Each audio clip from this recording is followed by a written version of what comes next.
Les 43 skippers appareilleront du port de la Lune samedi à 15h30 pour le prologue avant le départ de la course dimanche depuis Pauillac vers Irone en Espagne. Bonsoir Guillaume Dequet.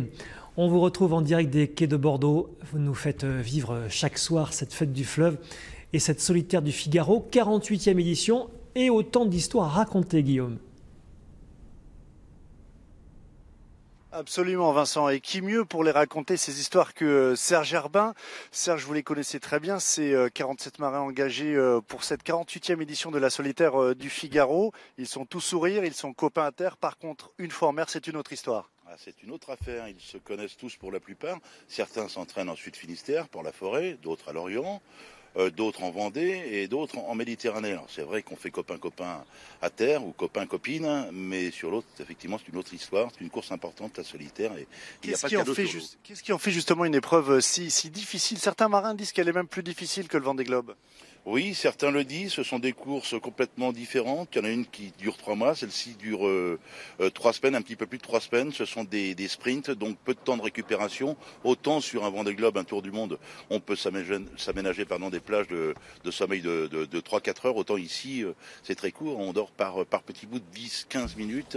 Et il n'est pas à exclure que certains soient victimes d'hallucinations. On a des anecdotes assez incroyables là-dessus. Alors lesquelles? Qu'est-ce qu'ils vous racontent quand ils reviennent sur les pontons, ces navigateurs qui ont vu des choses hallucinantes? C'est le cas de Gilles Damorvan qui a vu sa sœur un jour sur le bateau, enfin une nuit plus précisément, il avait envie de parler avec, bon, forcément elle n'était pas là, une course en solitaire. Je crois que Jeanne Grégoire a vu il y a quelques années le cardinal de Richelieu, donc ça veut dire que la zone rouge est largement dépassée.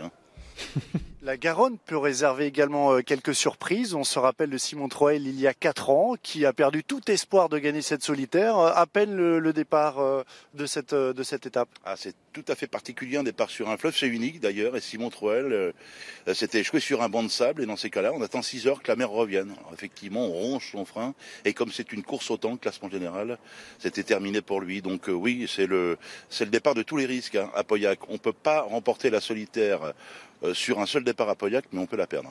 Par contre, quand on inscrit son nom au palmarès de cette solitaire, on est sûr de figurer dans l'histoire de la voile.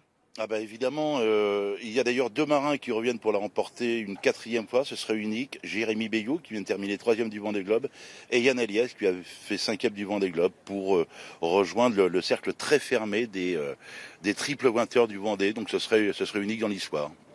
Merci beaucoup Serge qui nous fait vivre tous les jours sur les quais cette 48e édition de la solitaire du Figaro qui commente également les runs que se livrent les skippers ici sur la Garonne.